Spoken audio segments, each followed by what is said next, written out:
একজন প্রশ্ন করেছেন মহারাজজির কাছে যে এই শরীরের যে স্ত্রী সে মিথ্যা এবং প্রপঞ্চের মধ্যে জড়িয়ে আছে এবং ভজনে অত্যন্ত প্রতিকূলতা পরিস্থিতি তৈরি করে।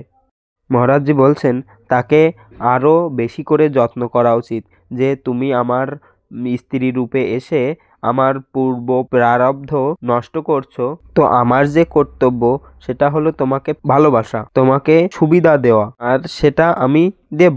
যদি তুমি তোমার কর্তব্যকে ভুলে আমাকে দুঃখও দাও, কটু শব্দ ও প্রতিকূলতাপূর্ণ পরিস্থিতি দাও, তাহলে আমি সেটাকে সহ্য করব। সেটাতে আমার ভালোবাসায় কোনো পার্থক্য হবে না।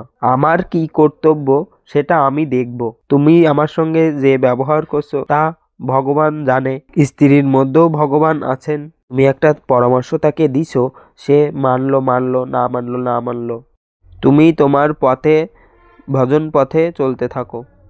সে যদি আপনাকে ত্যাগ করে দেয় তাহলে কোনো ব্যাপার না, কিন্তু আপনি তাকে কখনোই ত্যাগ করবেন না, আপনি তার বিরোধিতা করবেন না।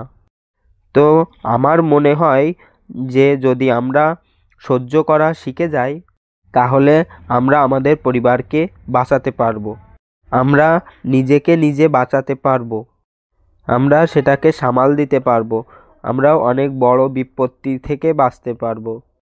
আজকাল আমাদের কি হচ্ছে, সহনশীলতা কমে যাচ্ছে।